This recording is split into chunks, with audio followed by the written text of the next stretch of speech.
Bedanya itu simpel. Apa beda Anda? Kan pertanyaannya, bedanya Anda dengan asosiasi pengusaha lain. Bedanya Anda adalah Muslim. Itu saja. Bedanya Anda Muslim. Jadi semua tadi itu semua value yang mengikuti pada sifat-sifat Muslim. Nah sekarang problemnya, apa itu Muslim? Jadi ketika Anda mengikutkan kalimat ini pada kata pengusaha dan telah berjalan selama 10 tahun, ingat kata Muslim itu adalah sifat yang memberikan identitas bukan hanya untuk dikenal, tapi menunjukkan keunggulan dan keistimewaan Anda dalam dunia yang sedang Anda geluti. Contoh gini, ini kaidah ya. Seorang itu kan dianggap istimewa kalau ada sifatnya. Contoh, Coach Ridwan jujur. Dikenalnya beliau itu dengan sifat jujurnya. Jadi kalau nggak dikenal unggul dengan sifat jujurnya, banyak Ridwan yang lain. Saya mau katakan, Mas Aldi sabar. Sabar itu kan sifat. Ya, sabar itu sifat. Kapan Pak Presiden Aldi ini bisa dikenal dan unggul serta punya keistimewaan? Ketika kata sabarnya melekat pada namanya, yang dengan itu menjadi bagian keistimewaannya. Muslim itu nama bagi orang yang memiliki sifat. Dilekatkanlah sifat itu pada kata pengusaha. Ini yang membedakan pengusaha yang Muslim dengan yang belum Muslim. Pertanyaan saya, apa artinya Muslim? Cepat. Selamat. Oke, satu. Berserah diri. Oke, Muslim satu. Saya coba agak jauh kalau saya tuliskan. Saya dari sini saja. Muslim berakar dari akar kata Islam. Saya beri rumus cepat. Kalau ada depannya mu, ujungnya i, rumusnya MUI. MUI itu pasti orang. Contoh, iman, keyakinan yang kuat tanpa ragu. Orang yang kuat tanpa ragu namanya apa? Mukmin. Tinggal rubah MUI. Kebaikan yang disaksikan Allah namanya ihsan. Orang yang pengen baik dan merasa dilihat Allah namanya apa? Muhsin. Islam tunduk, patuh, taat, mutlak tanpa tanya. Saya ulang. Tunduk, patuh, taat, mutlak tanpa tanya. Islam. Orangnya disebut apa? Muslim. Artinya ketika teman-teman melekatkan nama pengusaha dengan sifat Muslim, Anda memberikan perbedaan dengan yang lainnya. Saya masuk ke asosiasi ini dan melekatkan kata Muslim di dalamnya, ingin memberikan kesan bahwa usaha saya didasarkan pada ketundukan, kepatuhan mutlak kepada semua pedoman dan tuntunan Allah Subhanahu wa taala. Dari sini dulu mulainya. Baru kita refleksikan. Dari sekian lama SBC didirikan selama 10 tahun, apakah semua pedoman yang sudah Allah turunkan dalam dunia usaha ini sudah teman-teman keluarkan jadi kurikulum yang dikerjakan dalam implementasi bisnis, atau baru sekedar nama yang dilekatkan kepada dunia usaha itu? Ini mukadimahnya. Kita belum mulai ya. Kan saya misteri guys itu. Kita harus kasih standar misteri dulu ya. Ini dulu poinnya. Nah, saya ingin mulai dari pemantik dulu ya. Kenal Utsman bin Affan? Kenal di mana? Oke. Berarti pernah dengar ya? Tahu ya? Saya tanya, kaya tidak? Oke, ternyata tidak kaya. Salah. Beliau itu tercatat dalam sejarah tidak pernah kaya. Beliau tercatat dalam sejarah pribadi yang kebangetan kayanya. Karena ternyata level kaya itu ada 3. 1, kaya, ini standar. 2, kaya banget, kayak Elon Musk, Jeff Bezos. 3, kebangetan kayanya. Ada orang sudah lewat 15 abad, 1500 tahun, masih punya aset berupa hotel. Dari situ ada penghasilan yang disimpan di salah satu bank di Saudi. tiba-tiba masih bisa diwakafkan setelah orangnya meninggal 15 abad. Keterlaluan nggak? Kebangetan nggak? Bukan orangnya, kebangetan kayaknya. Pertanyaannya, kapan kekayaan yang bersifat abadi itu walaupun di dunia bisa diraih? Pertanyaan saya, apakah sebelum menjadi muslim atau setelah menjadi muslim? Tahu dari mana? Pernah nggak riset Utsman sebelum masuk Islam berapa kayanya, setelah masuk Islam berapa kayanya? Oke, satu. Abdurrahman bin Auf, pernah dengar? Oke, teman-teman, saya cepat saja karena waktu terbatas. Kami pernah diminta untuk membuat sebuah riset yang dipertanggungjawabkan dalam satu naskah akademik diuji 15 profesor untuk mengintegrasikan kekuatan spiritual, intelektual, dan fisikal yang jadi konsep value dalam kehidupan. Yang saya riset itu perjalanan sahabat mengikuti kurikulum Nabi. Lalu kita fokuskan ke dunia usaha, dan ternyata Allahu Akbar, Abdurrahman bin Auf ini setelah masuk Islam, sepeninggal Nabi, kita lihat valuasi hartanya ketika dikonvert kekinian itu bisa menghasilkan sebesar 72.000 triliun. 72.000 triliun. Siapa beliau sebelum masuk Islam? Pengusaha. Apakah kaya? Iya. Punya keluarga? Iya. Cuma yang ingin saya sampaikan, saya bangun cerita dulu ya. Ya, bangun cerita dulu. Abdurrahman bin Auf masuk Islam diajak oleh Utsman bin Affan, satu rombongan dengan Arqam bin Abi Arqam. Usia Arqam itu masih 17 tahun, anak muda. Jadi tidak menghalangi anak muda untuk berkarya. Entrepreneur itu dalam Islam gak ada batas. Anda punya bakat, punya keinginan, salurkan. Di sini kemudian punya kurikulum dan pedomannya. Masuk Islam, ketika masuk Islam dan dalam suasana viral berhijrah ke Yathrib yang kelak jadi Madinah, dirampaslah hartanya oleh orang-orang Quraisy. Saya cepat. Mereka berpikir begini, biarkan Abdurrahman berangkat ke Yathrib. Jarak Mekah ke Yathrib kurang lebih 400 kilo. Tidak ada kendaraan seperti kekinian, dia harus jalan kaki. Medannya demikian sulit, mereka menyimpulkan tidak usah diintimidasi, tidak usah dieksekusi, nanti mati sendiri di pertengahan jalan. Maka diambil hartanya, kata orang-orang itu, kamu pilih, kami kembalikan harta dan kami berikan tempat terhormat jadi salah seorang pemimpin di suku ini, atau Anda silahkan berangkat ke Madinah, ke Yathrib, tapi kami rampas hartanya, kami bawa, dan Anda boleh berangkat dengan pakaian yang melekat di badan saja. Oke, satu ya. Nanti Coach Ridwan, satu saat kalau ada waktu, kita bisa sama-sama misalnya umrah. Nanti saya tunjukkan di mana kejadiannya. Rumahnya di mana, napak tilasnya di mana, hasilnya di mana, seperti apa. Keunggulan di Islam tuh gini, konseptualnya ada dijamin oleh Quran ayat, penjelasannya di hadis, orangnya ada, bisa dilacak sejarah, tempatnya masih ada, napak tilasnya bisa diikuti. Itu keunggulannya. Apa yang terjadi? Saya tanya teman-teman yang laki-laki, kalau Anda ditawari, Anda tinggal di Jogja, diberikan kekuasaan, harta ditambah, atau Anda hijrah, maaf ya, misal ke Jember, silahkan jalan kaki, modal Anda semua diambil, silahkan usaha ke sana dengan baju yang melekat di badan saja.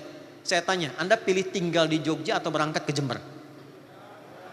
Jogja. Oke? Abdurrahman bin Auf, beliau memilih berangkat ke Yathrib.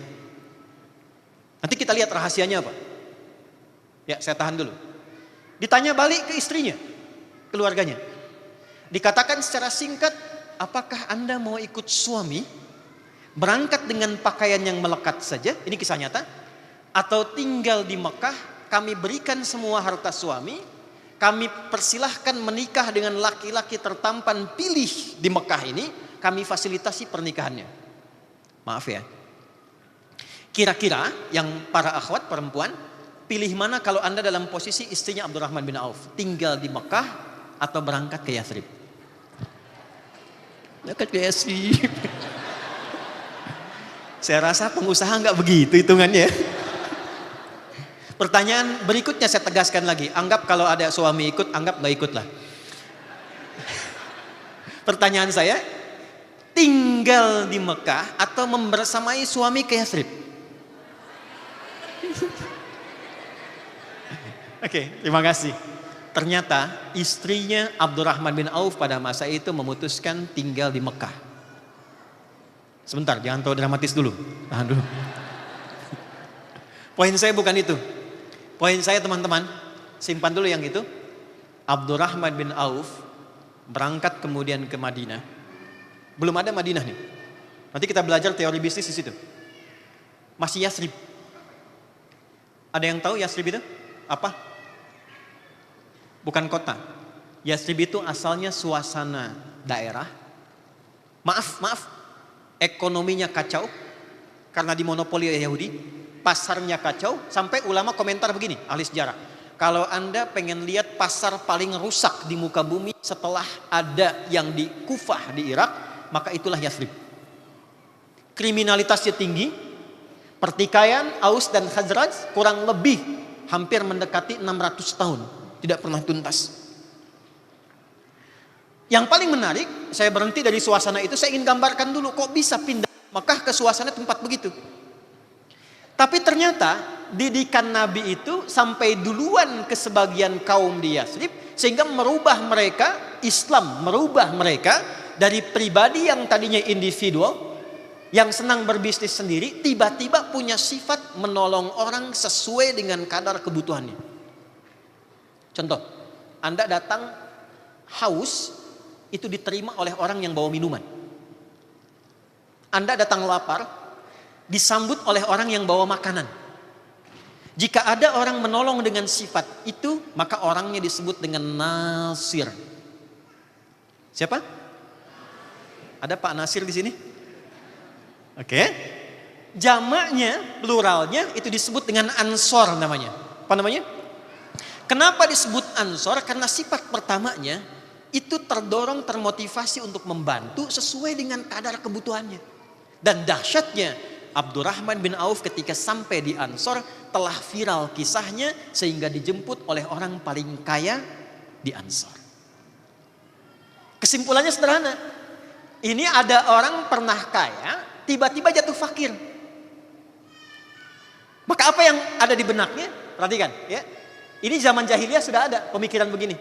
Beliau simpulkan orang kaya dengan standar kehidupan yang cukup tinggi, jatuh kemudian fakir, maka berlaku hukum fisika di dalamnya. Ingat bab gaya? F1 sama dengan F2. Gaya gerak sama dengan gaya dorong. Punya uang sedikit, keluar gayanya sedikit. Uang banyak, gayanya tinggi. Modal masih kecil, naik angkot, keluar masih tunduk tawadu, kemudian sodakoh. Setelah omset ratusan miliar, keluar mobil nggak bisa buka pintu. Kan? Maka muncul bagian kedua disebut dengan hukum Pascal. F gaya berbanding lurus dengan P Pascal tekanan. Semakin banyak gaya semakin tertekan. Waktu omsetnya tinggi gayanya banyak. Begitu turun gaya tidak bisa turun. Ini problem. Maka orang ini belum tahu oleh siapa Abdurrahman bin Auf dididik. Taunya karena pernah kaya, otomatis ada tekanan hidup yang harus disesuaikan lagi. Maka kata orang ini, perhatikan kalimatnya. Au kama qala akhil karim sami'tu annaka kunta ghaniyan. Saudaraku yang baik, saya dengar Anda pernah kaya jatuh fakir. Kalau pengen kaya lagi, khudh nisfa mali, ambil setengah harta saya. Bayangkan, orang paling kaya di Madinah mengatakan ambil setengah harta saya. Saya dengar Anda ditinggalkan oleh istri dan keluarga. Kalau pengen nikah lagi, pilih perempuan yang engkau sukai di Madinah, di Yathrib ini, termasuk bagian keluargaku, silahkan pilih, aku fasilitasi pernikahannya. Gantian ya Bu, sebentar, gantian. Coach Ridwan lah. Sebentar. Kita uji nih kan? Iya. He can coach anybody, so we try. Ya. Kita coba nih kan, sudah coachin banyak orang.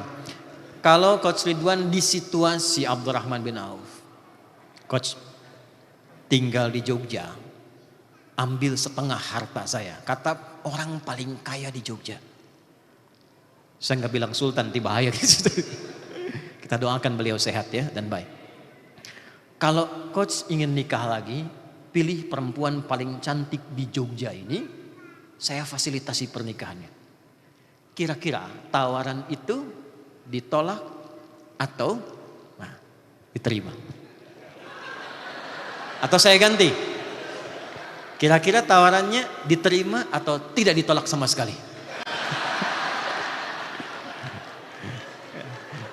Karena laki-laki itu apa yang diucapkan tidak mewakili perasaannya kadang-kadang. Oke. Ternyata yang paling menarik itu pertanyaan 2, jawaban 2. Ya, pertanyaan berapa? 2. Jawaban berapa? 2. Anda ingin kaya lagi, ambil setengah harta saya. Anda ditinggal keluarga, pilih yang terbaik di sini. Dijawab 2. Jazakallahu khairah. Karena ini kalimat jadi viral untuk memberikan satu ungkapan yang baik. Semoga Allah berikan pahala atas kebaikan Anda. 1, arini ainal aswaq. Cukup tunjukkan kepada saya di mana pusat bisnisnya. Ini poin saya. Cukup tunjukkan pada saya di mana pusat bisnisnya. Kalimat inilah yang kelak mengubah diri beliau. Dalam waktu setahun sudah bisa mengumpulkan modal. 2 tahun jadi orang paling kaya nomor 2 di Madinah di Yathrib. 3 tahun jadi orang paling kaya nomor 1 di Madinah. Saat Nabi wafat, semua valuasi hartanya kalau dihitung sekarang 72.000 triliun. Cuma dengan kalimat, tunjukkan pada saya di mana tempat bisnisnya. Kita mulai bahasan kita dari sini. Yang tadi mukaddimah. Kita masih ada waktu kan? Oke. Alhamdulillah. Sampai jam berapa kita? Oke. Siap. Anda silakan sampai jam 9, saya 4:30 pamit ya. Oke, yuk kita mulai. Mudah-mudahan terlihat.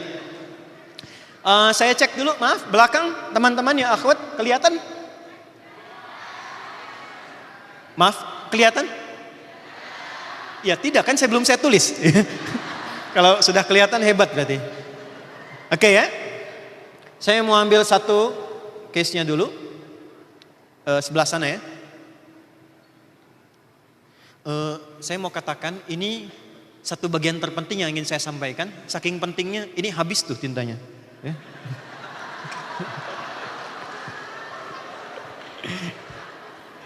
Oke, berikan aplaus dulu ya.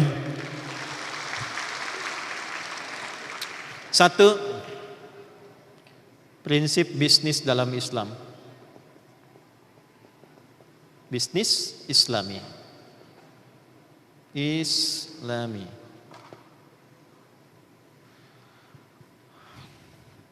Teman-teman, sebetulnya ini 64 SKS, jadi harus saya padatkan.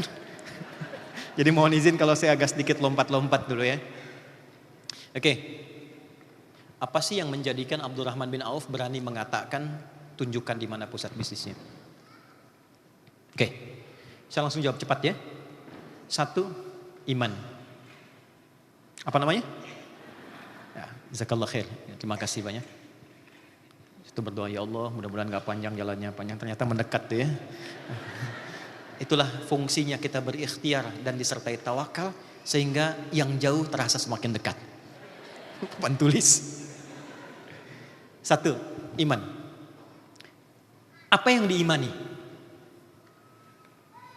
1, kalau teman-teman lihat, iman itu pilarnya berapa? 6. Pilar itu rukun. Pilarnya berapa? 6. Iman pertama pada siapa? Allah. Bagaimana menjadikan kita bisa beriman pada Allah? Ini poin. Satu-satunya bab di dalam Al-Quran yang diperkenankan kita bertanya sampai meriset adalah hal terkait dengan iman kepada Allah.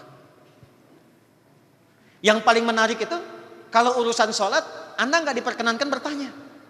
Kenapa subuh 2 rakaat? Itu kurang kerjaan. Pertanyaan kurang kerjaan. Kenapa maghrib 3 rakaat? Itu kurang kerjaan. Kenapa? Karena setelah Anda yakin iman pada yang memerintahkan, iman itu artinya yakin tanpa ragu. Kalau Anda tanya masih ragu. Untuk memasuki bab iman itu dibuka oleh Allah. Silahkan Anda banyak bertanya apapun sampai Anda yakin. Maka ditunjukkan kenapa Tuhannya mesti Allah. Dijelaskan sampai lafadznya, apa logikanya, apa perbedaan antara Tuhan yang sejati dengan yang dipertuhankan, kaidahnya apa, turun suratnya, turun bagiannya, sampai membuat kita yakin. Oke, satu itu dulu. Karena problem paling dasar bagi orang Islam sekarang, mau dia jadi pengusaha, namanya pengusaha muslim. Mau dia jadi intelektual, namanya intelektual muslim. Mau dia jadi pejabat, namanya pejabat muslim. Sekarang itu bukan kurang pintar, problemnya kurang iman.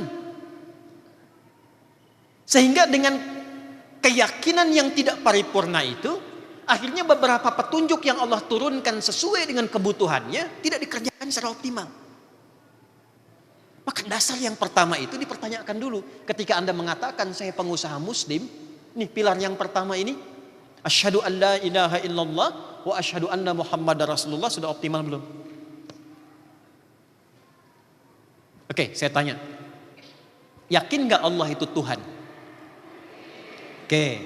Yakin gak apa yang semua Allah sampaikan itu mutlak kebenarannya? Yakin gak semua apa yang Allah sampaikan pada kita akan hadir manfaat sesuai dengan maslahat hidup kita? Yakinnya itu baru di lisan atau sampai ke hati? Wah, masa? Karena beda. Quran surah ke-49 ayat 14. Ya, Quran surah 49 ayat 14. Qalatil a'rabu amanna. Ada segelintir orang Arab Baduy di era Nabi datang ke Nabi mengkonfirmasi, kami sudah beriman. Oke? Maka jawaban turun langsung dari Allah. Qul, sampaikan Muhammad sallallahu alaihi wasallam. Perhatikan kalimatnya. Sampaikan pada orang yang sudah mengklaim dengan lisannya itu, lam tu'minu. Kalian belum menjadi mukmin yang sejati. Walakin qulu aslamna. Tapi sampaikan pada mereka, kalian baru menjadi seorang muslim, baru berislam. Walamma yadkhulul imanu fi qulubikum. Sedangkan iman yang kalian klaim dengan lisan itu belum sampai kepada hati. Jadi oleh Quran dibedakan, ada orang yang mengklaim beriman dengan lisannya, ada orang yang implementasi iman itu sudah sampai ke dalam hatinya. Gampangnya begini. Bahasa hati dengan bahasa lisan beda tidak? Dalam mana lisan dengan hati? Pasti hati. Semua pekerjaan hati itu pasti dibuktikan oleh semua bagian anggota tubuh kita. Contoh, cinta itu bahasa lisan atau hati? Hati. Jadi jangan percaya kalau ada orang mengatakan begini, aku mencintaimu dengan lisannya. Jangan percaya. Katakan kepadanya, buktikan cintamu dengan menuliskan nama kita di buku pernikahan kita berdua. BPKB kan, buku pernikahan kita berdua, ya kan? Kenapa? Karena pembuktian cinta itu karena bahasa hati, dia akan keluar lewat sikap. Gimana buktinya ayah mencintai anak, ibu cinta pada anak, kata-kata yang lembut, perhatian, kasih sayang, itu perilaku. Kalau baru di lisan, dia belum bisa terpancar kepada bentuk perilaku karena baru lisan. Makanya ketika seseorang masuk ke dalam jiwanya, semua terkuasai. Sentuhlah ia di hatimu, maka ia akan jadi milikmu untuk. Ya, kenapa di hatimu? Sentuh hatinya, maka lisan akan ikut, tangan akan ikut, sampai ke kaki ikut. Inilah yang menjadikan di dalam Al-Quran, silahkan cek kalau ngaji itu tuntaskan 30 juz, 114 surah, 6.236 ayat, 52.000 kosakata, Al-Fatihah sampai An-Nas. Silahkan Anda riset. Semua ujung kepala kita sampai ujung kaki itu fungsinya dibuka dengan iman terlebih dahulu. Apa fungsinya mata? Itu bagi yang belum beriman. Tapi tidak ada bedanya antara fungsi mata pada manusia dengan fungsi mata pada ayam. Kalau sekedar melihat. Bagi orang yang sudah mengatakan saya muslim, saya beriman, maka turun ayat cahaya. Quran surah ke-24 surat Cahaya ayat 30 untuk laki-laki, ayat 31 untuk perempuan. Qul lil mu'minina yaghuddu min absarihim. Muhammad viralkan kepada semua orang yang mengaku telah memiliki iman. Maka imannya akan membimbing matanya untuk melihat mana yang harus dilihat. Wa kullil mu'minati yaghdudna min absarihinna, dan viralkan pada semua perempuan yang merasa punya iman. Imannya akan menjadi cahaya membimbing matanya apa yang harus dilihat. Makanya ketika Anda sudah memutuskan menjadi seorang pengusaha muslim dan mengatakan beriman, kalau ada cahaya iman, mata ini akan awas. Tidak semua jenis usaha yang dilihat itu bisa diikuti kalau imannya tidak membimbing itu. Saya mau tanya begini, riba itu kalau sudah tahu riba, dilarang tidak? Apa hukumnya? Kalau imannya itu masih ada dalam jiwanya, jangankan dia ikuti, dia lirik pun tidak akan mampu. Kenapa? Karena ada iman dalam dirinya. Lisan nih, lisan. Itu sebelum disebut fungsinya, ya, dari mata turun ke lisan, jangan langsung ke hati aja. Ke lisan dulu, ya. Sebelum disebut fungsinya, imannya dulu. Quran, balik ke Quran. Ya.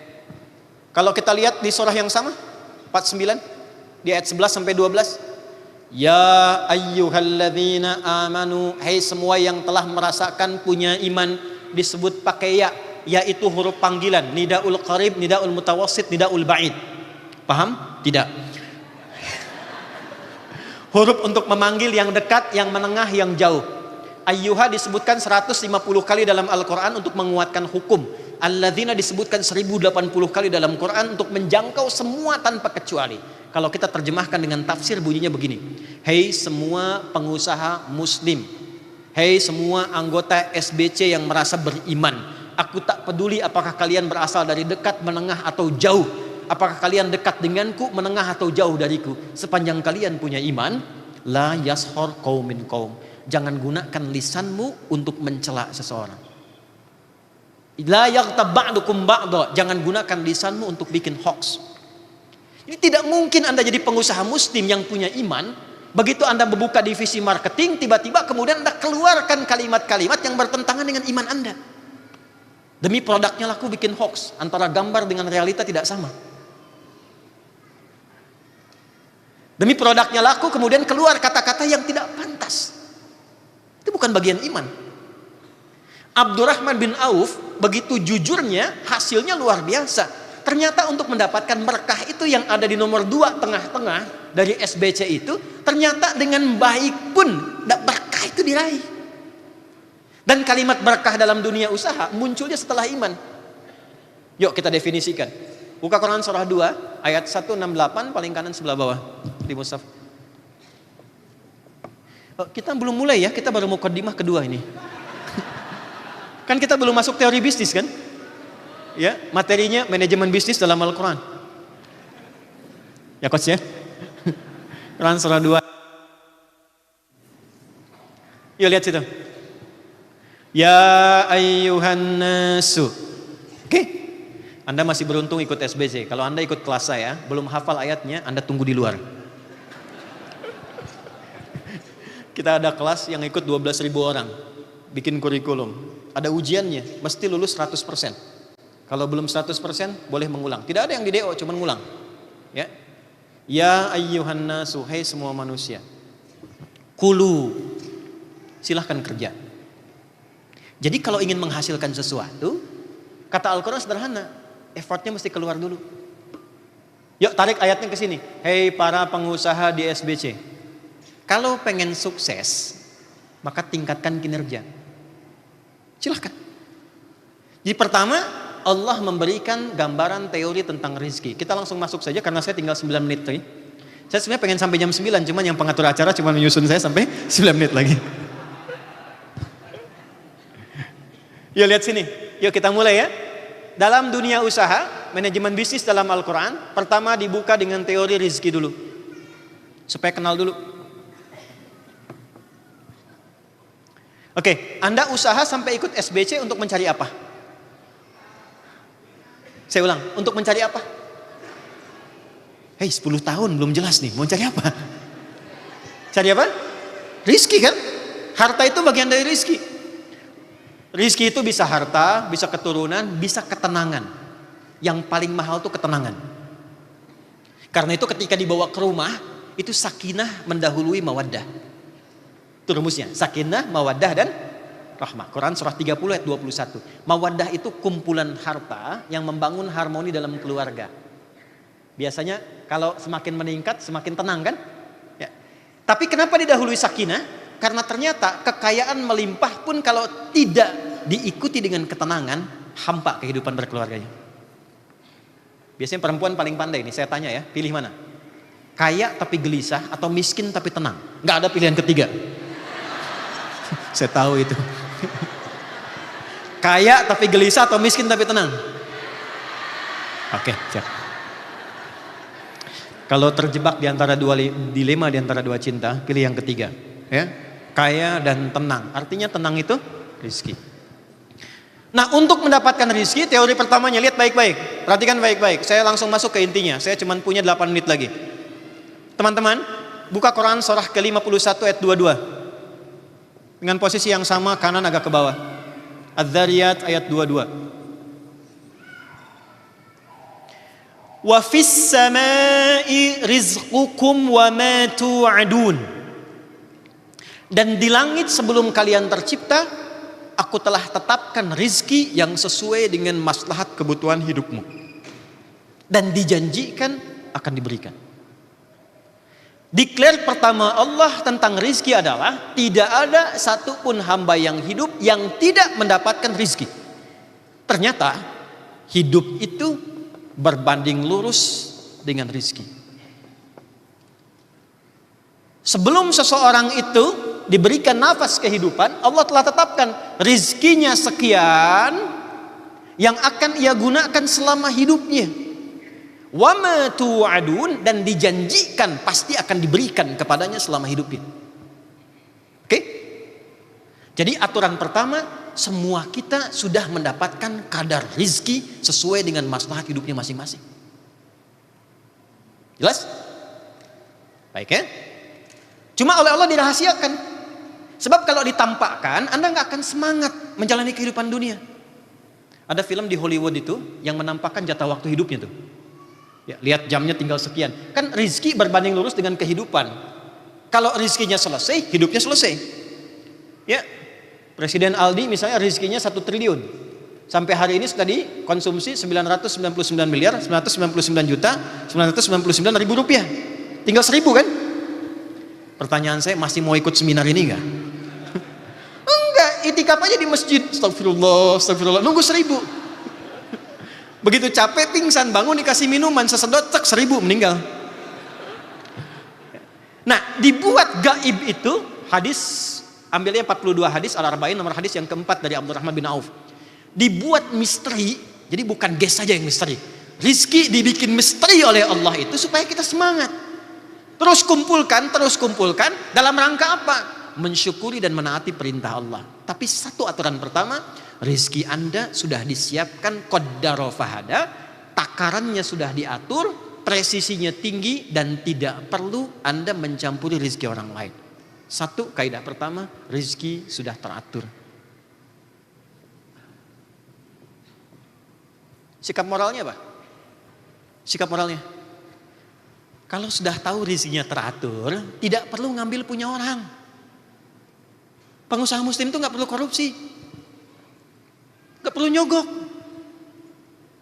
Masa hanya untuk buka akses harus nyogok? Bukan muslim namanya. Ini sikap moralnya. Dan tidak perlu merasa kita, ya maaf, iri hati dengki dengan usaha orang. Anda buka toko, Anda buka restoran, sampingnya ada restoran lain. Kalau Anda paham dengan konsep yang pertama ini, ya, wa fis samai rizqukum wa ma tu'adun. Rizki Anda sudah Anda tetapkan. Walaupun toko sebelah rame, jangan sampai muncul tindakan diiringi sifat iri hati karena orang banyak rame di sana. Karena kuota rizki dia sudah Allah atur, yang Anda sudah diatur. Jelas gak? Jadi kalau teman-teman baru mulai dari 5 level, level pertama Ya, jangan sampai Anda merasa iri hati dengan level rizki di orang kelima. Jelas? Kenapa? Karena bagian kita sudah teratur. Itu sikap moral pertama yang harus dilakukan. Jadi jangan Anda katakan saya gabung SBC mencari berkah, tapi dilakukan dengan cara yang tidak berkah. 2. Kalaupun sudah diatur, yang belum diatur itu ikhtiar Anda untuk menjemputnya. Karena itulah kemudian kalimatnya ya ayyuhan nasu kulu, ikhtiar, kerja, kreatif, inovatif. Nanti kalau waktunya masih lama sih kita bisa jabarkan di Ali Imran ayat 142. Ada 3 konsepnya. Kreativitas ide disebut ijtihad, eksekusi yang optimal ya disebut dengan jihad. Kemudian perjuangan untuk menstabilkan emosi. Kalau turun bagaimana menyikapi, kalau orang mencerca bagaimana, kalau orang tidak suka dengan produk bagaimana, itu disebut dengan mujahadah. Ya, maka di situ ada ijtihad, ada jihad, ada mujahadah, baru disajikan dengan sabar. Itu konsepnya ada, tantangannya ada, solusinya ada. Cepat. Jadi walaupun sudah teratur, bukan berarti Anda diam. Restoran saya sepi, restoran dia rame, rezeki sudah diatur. Lalu Anda bikin pelang di depannya, rezeki memang sudah diatur, nggak apa-apa, nggak rame juga, nggak begitu. Yang ditanya oleh Quran itu, restoran dia rame, yang Anda tidak rame, kreativitas Anda kemana? Ide Anda apa? Apa yang membuat restoran Anda beda dengan restoran punya orang? Apa yang bisa membuat restoran tempat Anda bisa eye catching ketika dilihat orang? Itu yang disebut oleh Quran. Am hasibtum an tadkhulul jannata, apa Anda bisa meraih kesuksesan dengan membalikan telapak tangan? Walamma, perhatikan, ya'lamillahu alladhina jahadu minkum wa ya'lamas sabirin. Sedangkan Allah tuh belum lihat mana kreativitas Anda, kesungguhan dalam merancang ide. Mitigasinya mana? Kenapa dia rame? Ini mitigasi masyarakatnya apa? Kesenangannya apa? Ya, favoritnya apa? Tipikal masyarakatnya bagaimana? Berapa akses yang bisa ditempuh? Senangnya ada fasilitas apa? Mana ide kreatifnya kata Quran tuh? Jadi rizki walaupun sudah diatur nggak bisa dengan ditunggu. Saya punya kawan di Mesir, 2 orang, dua-duanya ahli Quran, cuman beda mazhab. Yang satu itu apa yang dibacakan itu yang dia praktekkan. Kata yang satu, hei kawan, rizki itu sudah diatur, nggak usah capek-capek ikhtiar, datang sendiri. Yang satu bilang, walaupun diatur, tetap kita ikhtiar maksimal sehingga kita bisa menjemputnya. Mari kita buktikan. Jadi yang pertama tadi dia memilih untuk i'tikaf, sembunyi di belakang mihrab masjid, satu ruangan, di balik meja dia sembunyi, di satu masjid yang suka ada orang ngasih sedekah makanan. Hari pertama, begitu sedekah, ada orang lain tidak ada. Yang ini kan nggak boleh apa-ngapain. Dia diem aja, kata pengurus di sana nggak ada orang lain, dia pergi lagi. Hari kedua dia nggak dapat, tahan lapar. Hari ketiga begitu datang sudah nggak kuat. Maka ketika bertanya, hal min akhir, ada orang lain? Kata yang ini kasih kode gitu, di bawah meja. Begitu tahu ada orang dilihat lapar luar biasa, maka diberikanlah 2 kotak nasi. Saat diberikan itulah teman yang tadi janjian 3 hari pertama datang lagi mengatakan, kan saya sudah bilang di awal, rezeki itu mesti dicari walaupun dengan tuh. Ya kan, misal Anda kasih tausiah motivasi haus misalnya kan, nggak bisa Anda tunggu, ya kan, bisa jadi gitu. Contoh, maaf kos. Oke, jadi yang dituntut oleh Allah itu mana ide kreatifnya, mana semangatnya, dan jangan simpulkan ada yang nggak bisa kita raih, itu salah. Allah sudah mendesain bagian tubuh kita kalau kita ngaji Quran dengan tuntas untuk bisa mendapatkan apapun yang bisa kita raih. Bahkan Allah kasih perumpamaan yang sangat indah. Tahu nyamuk? Oke. Tahu cicak? Baik. Cicak itu aktivitasnya bagaimana? Merayapnya di mana? Makanannya apa? Anda bisa kebayang nggak? Cicak merayap di dinding, tidak bisa terbang, makanannya bisa terbang. Beruntungnya cicak, nyamuk tidak diberikan akal. Anda bisa bayangkan kalau nyamuknya punya akal, jadi mainan cicak. Tapi orang tua kita mengajarkan dengan sangat bijak, gak pakai dalil, cuman pakai lirik yang singkat. Cicak, cicak diam-diam datang seekor. Perhatikan, Allah hanya perintahkan pada cicak, merayaplah engkau walaupun dengan diam-diam. Begitu dia merayap walaupun dengan diam-diam, datang seekor nyamuk. Perhatikan, bukan cicak yang mendatangi nyamuk, tapi nyamuk yang mendatangi cicak. Siapa yang perintahkan nyamuk datang kepada cicak? Kapan nyamuk bisa datang? Ketika cicak merayap. Kalau cicaknya nggak mau merayap, gak akan datang tuh nyamuk. Datang seekor nyamuk, kemudian, silakan. Oke. Ya. Dan filosofi kedua, time's up. So I can continue or stop here? Let's continue. Still more time? Okay. Where's my secretary? I have still time for going? Okay, we take 10 minutes, alright? Okay. Alright. Sampai di mana tadi? Filosofi kedua. Natap saya jangan sebegitu banget cicak gitu. Cicak, saya tanya, kalau cicak itu dimasukkan ke dalam wajan, oke? Yang kemudian wajan itu saya panaskan, apa reaksi cicak? Loncat, kebasin ekor, apalagi? Semakin panas, semakin apa? Oke, pertanyaan saya, kenapa cicak bergerak-gerak? Bukan panas. Karena cicak tidak mampu mengeluh. Dia tidak berkata, panas ya Allah, ada panas. Ada. Jadi kalau Anda itu ingin sukses, ya Anda harus bekerja. Hadapi tantangan, jangan banyak ngeluh.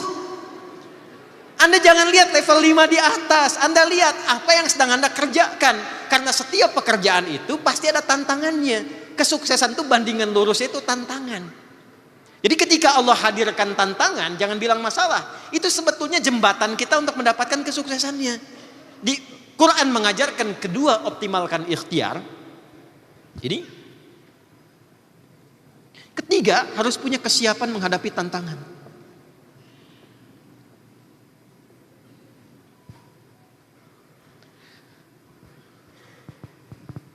Nah, bagi orang beriman itu selesai.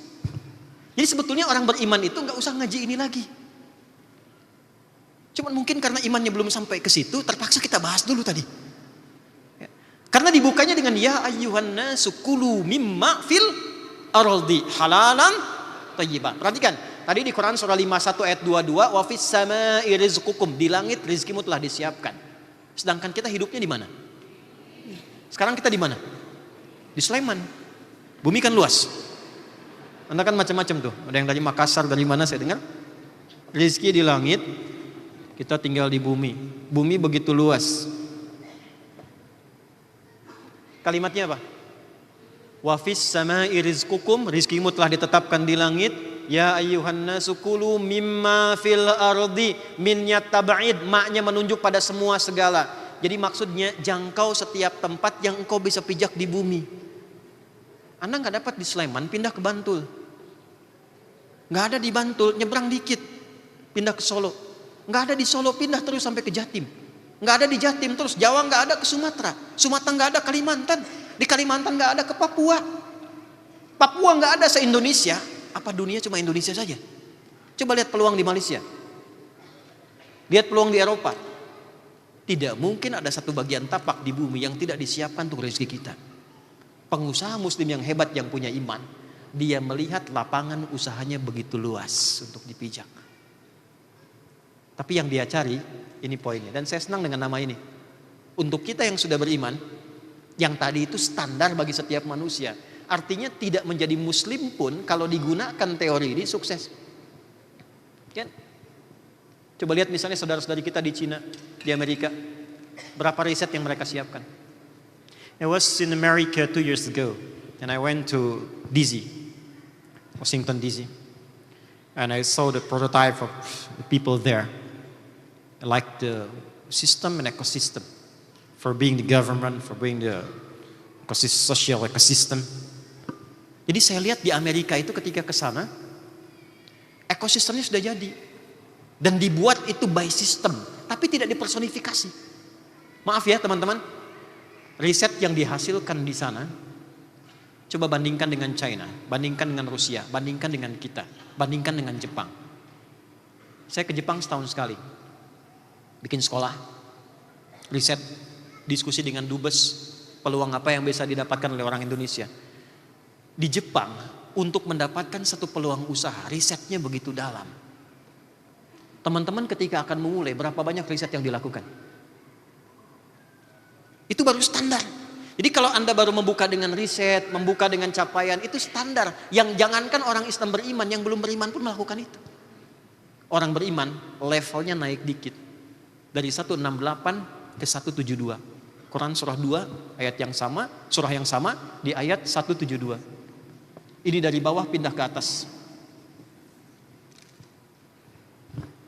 Ya ayyuhalladzina amanu. Yang ini ya ayyuhan nas, yang ini ya ayyuhalladzina amanu. Yang ini kulu mimma fil ardi, yang ini kulu min thayyibat. SBC.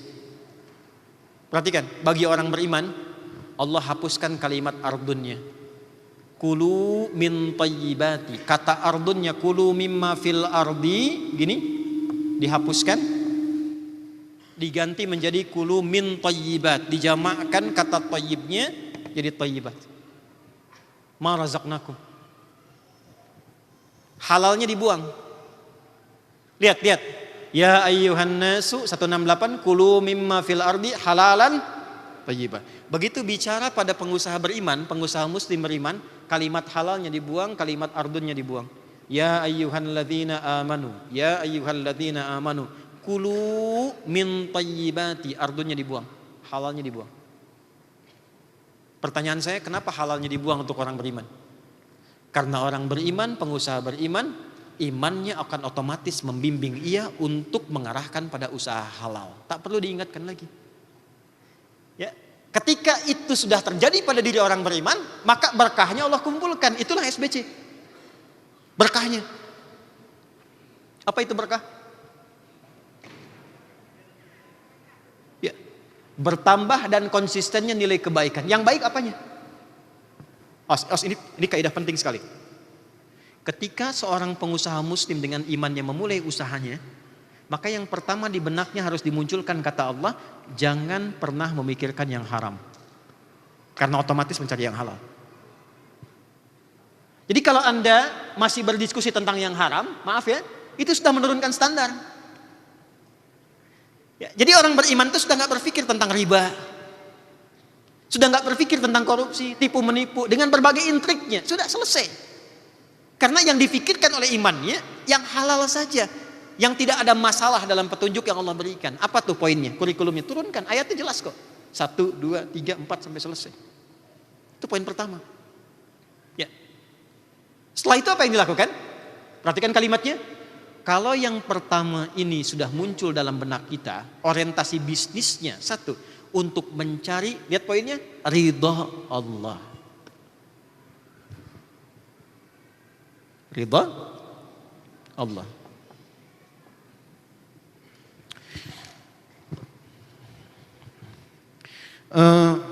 Saya mau kasih ilustrasi begini. Di sini kan yang paling punya banyak akses kalau nggak presiden, Coach Ridwan kan? Saya mau tanya gini, kalau saya dekat dengan Coach Ridwan, kira-kira akses saya mudah nggak? Mudah kan? Ya. Kalau beliau nyaman dengan saya, senang dengan saya, aktivitasnya rasa mudah atau susah? Aksesnya lebih gampang atau sulit? Lebih gampang kan? Nah, senang, puas, nyaman, tentram, itu bahasa Arabnya ridho namanya. Ya, bentuk superlatifnya ridwan. Nah, ini. Waridwanu minallahi akbar. Ridhonya Allah itu lebih dari segalanya, bahkan melebihi surga. Ada orientasi pengusaha yang pengen mendapatkan kemapanan hidup. Ya, yang pengen mendapatkan kemapanan hidup. Sekarang tampan gak laku, yang laku mapan. Ya, seperti handsome tidak laku, yang laku handphone. Jadi di Quran surah 3 ayat 14 itu keinginannya sederhana. Zuyyina linnasi hubbus syahawat minan nisa, dapat pasangan yang elok. Ya. Cantik kata orang kan relatif, jelek mutlak gitu kan. Tapi kan ukurannya bisa relatif lagi. Untuk apa? Zuyyina linnasi, orang itu pengen tampil ideal dalam kehidupan, satu punya pasangan yang ideal. Hubbus syahwati minan nisa. Wal banin, punya keturunan yang membahagiakan, enak dibawa jalan, nyaman, ceria. Perhatikan, wal qanatiril muqantarah, harta melimpah. Anda kan yang dibicarakan di sini sudah naik level berapa, capaiannya berapa, dari sekian sampai berapa ratus miliar gitu kan? Itu biasa fitrah itu, qanatiril muqantarah. Minadz zahab, emasnya sekarang berubah jadi dolar. Rupiahnya berapa, tabungannya berapa. Wal fiddah, cadangannya berapa, aktifannya berapa. Wal khailil musawwamah, tunggangannya apa? Ngobrol-ngobrol mungkin kamu sudah punya apa? Oh saya baru kendaraan, saya nggak sebut ya takutnya endorse atau menurunkan standar kendaraan. Saya kendaraannya ini, oh yang saya sudah kecepatannya sudah 300 km per jam. Wah kira-kira ya, kalau untuk husnul khotimah lebih cepat lah gitu. Bisa, kan? Wal khailil musawwamati wal an'am. Oh saya punya peternakan sekarang. Hewannya sudah sekian ribu, sudah puluhan. Ya. Wal an'ami wal har. Oh saya punya kebun. Kebunnya sekian hektar dan sebagainya. Tapi ujung ayatnya, perhatikan. Ternyata, kul al unabbiukum bi khairin min dzalikum. Tahukah Anda, kata Allah, saya tawarkan yang lebih dari itu. Jadi kalau di SBC ini, mohon maaf, saya sengaja ke depan supaya saya nggak lihat waktu. Berikan aplaus untuk kita semua.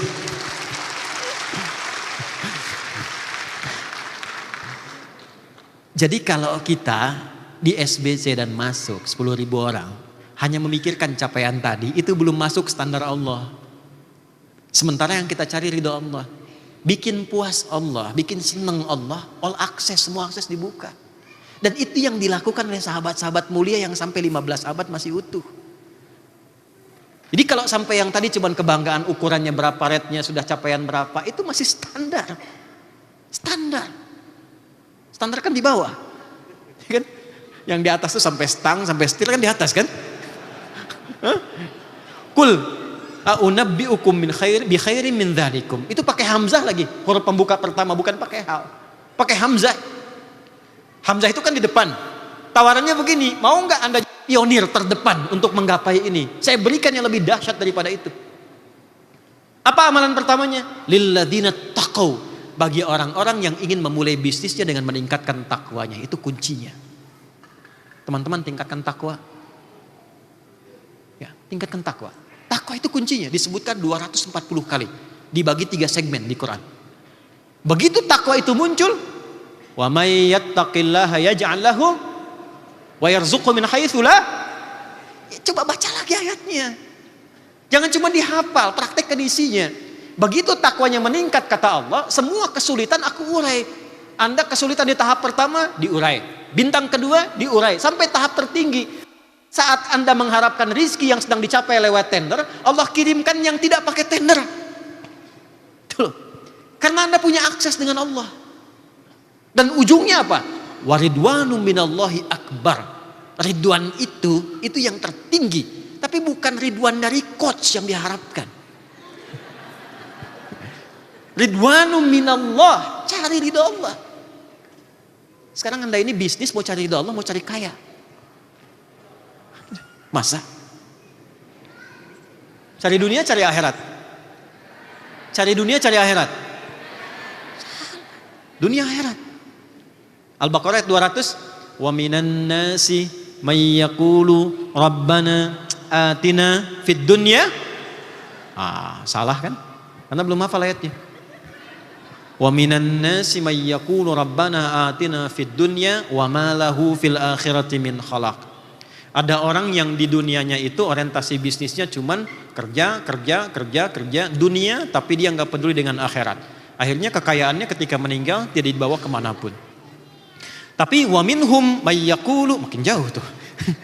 Wa minhum may yaqulu rabbana atina fid dunya wa fil akhirati waqina adzabannar. Anak kecil aja kalau usaha ke depan dapat bagian gitu. Oke. Ya begitulah rizki ya. Kadang tidak melihat besar kecilnya. Nah, Kadang orang dewasa salim gak dikasih gitu.